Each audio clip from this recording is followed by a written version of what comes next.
I'm sure you've been following the issues surrounding the detention and continuous detention of MAZI Nnamdi Kanu.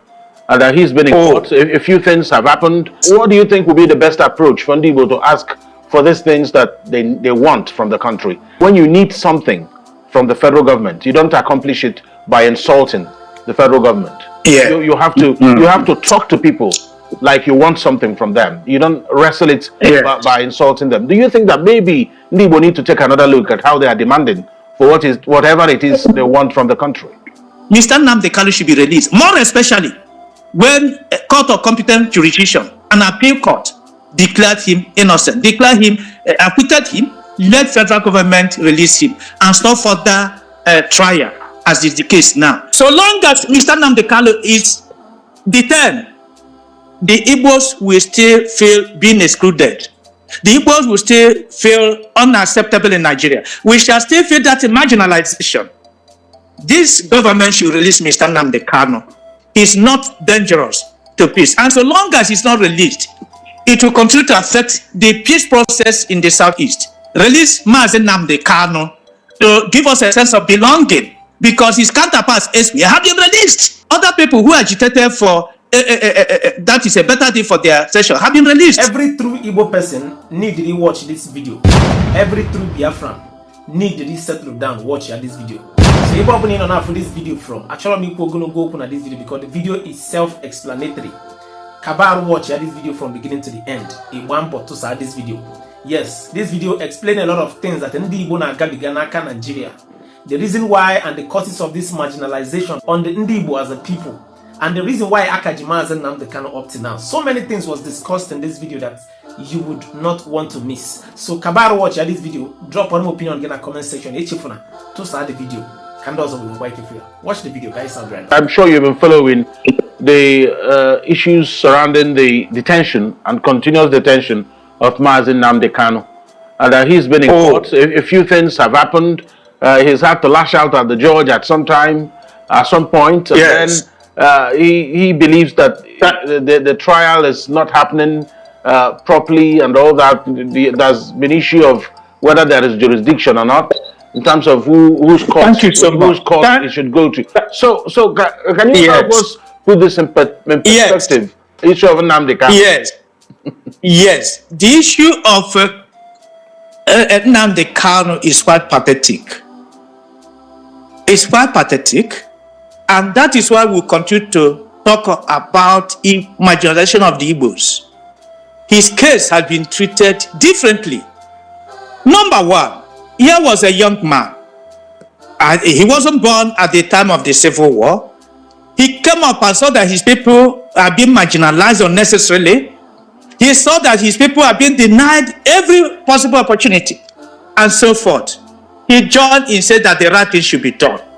Now, this man was not caught with any gun. He wasn't caught being violent in any way. He was arrested in Kenya and then brought back to Nigeria like a common criminal. And federal government charged him to court. Now, that court, presided by Justice Bintanyako, out of 15 charges, that court, Federal High Court, discharged him of 8 counts. And then he appealed. And the appeal court, unanimously discharged him of the remaining 7 and said that Mr. Nnamdi Kanu has no case to answer. And since then, federal government has been holding him. Federal government said that they are appealing against the judgment. For over 8 months, he wasn't rearranged. And we are saying that federal government should obey its own law. Federal government set up that owns the appeal court. And that 3-man unanimous judgment acquitted him. We expected federal government to obey that thing. They didn't obey it.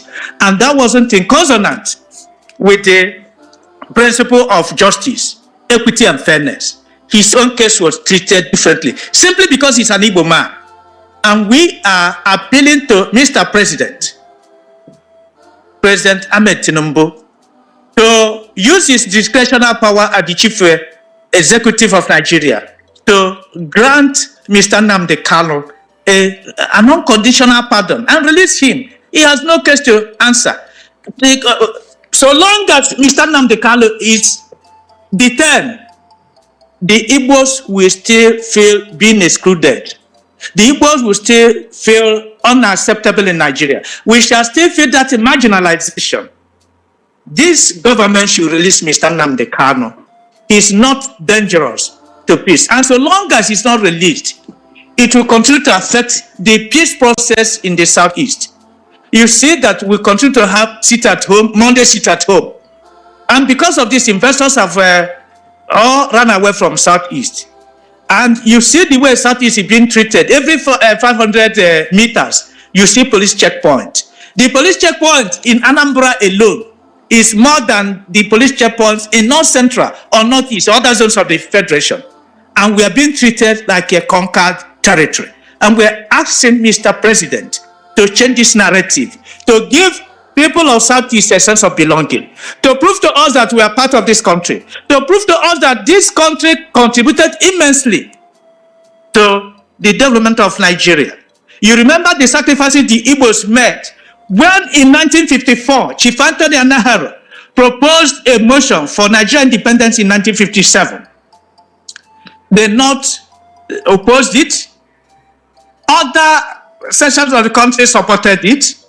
But the Igbos led by Chief Nnamdi, look, for the sake of peace, for the sake of equity, for the sake of fairness, let's wait for the North. And that was why we waited till 1960, when other sections were ready for independence. That was a sacrifice by the Igbos. And when you come to 1960 election, when that election was done, in fact, there was a deadlock. It was also the NCNC led by Chief Nnamdi that made a sacrifice that eventually led to MPC forming an alliance with the NCNC to have a stable federal government. We also remember what happened in 1979. After the election, you remember, although Shehu Shagari came first with about 7 million votes, seconded by Chief Obafemi Awolowo by 6.something million. Zik is called about 5.8 million votes. Zik again saved Nigeria from disintegration by agreeing that his party, Nigerian People's Party, should form an alliance with MPN. And so these are part of the sacrifice the Igbos have done, and no person sees today. Even the 1966 January 15 coup that Igbos have been persecuted with, it is the Igbos that actually fought that coup. Chief Agui runs in Lagos, Odumegwu Ojukwu, and Major Ebienu. These were all Igbo. They didn't support that, and their efforts helped to stop that coup. Until today, Igbos have been persecuted. No person wants to remember that aspect. The Igbos have made much sacrifice for Nigeria to stand as a federation. And we are appealing to the present government to remember that and release Mr. Nnamdi Kanu. He's our son.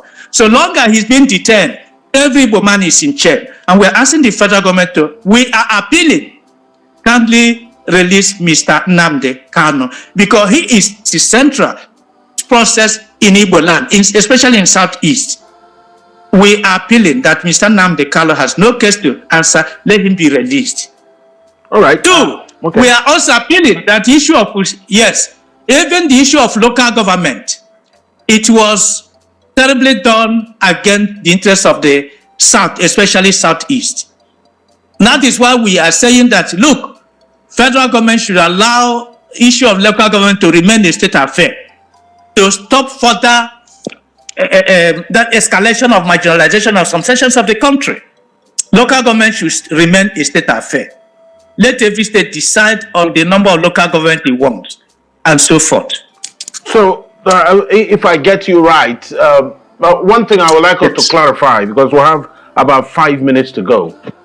One, what do you think will be the best approach for Ndi-Igbo to ask for these things that they want from the country?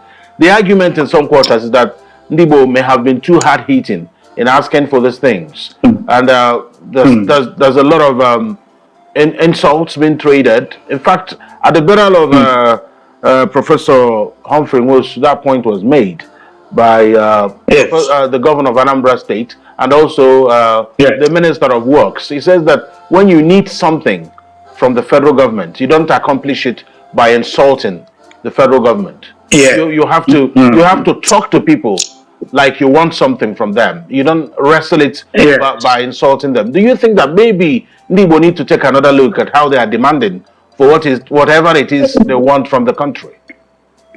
Well, yes, as a matter of fact, we have been, it's true, you may have one or two isolated cases of people being hurt because of being unable to control their emotion because of continued marginalization. For such people, we are appealing to them to calm down. The Igbos are actually negotiating. And that's why you see what happened in 2020 presidential election. The Igbos negotiated seriously. The Igbos reached out to other paths through, for the first time. You see that Afani Ferry came out and said that it was the turn of Southeast. You see that Pandef came out and said it was turn of the Southeast. And Middle Belt Forum came out and said it was the part of the Southeast. So Ohaneze did a wonderful negotiation. And it is my view that such type of negotiation will continue. We are not fighting any person. We are not, even IPOB is not violent. They have said it repeatedly. We are not fighting any person. If people make mistakes by the way they make presentation, that should not be misconstrued by the Nigerians. We were appealing that Nigerians should see reason with us and give us what you do to us.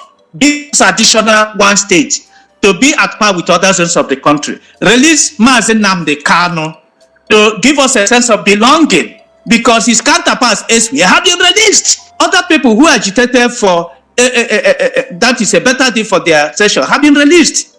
Mr. Nnamdi Kanu should be released, more especially when a court of competent jurisdiction, an appeal court, declared him innocent, declared him, acquitted him, let federal government release him and stop further trial, as is the case now. Let Mr. Nnamdi Kanu be released.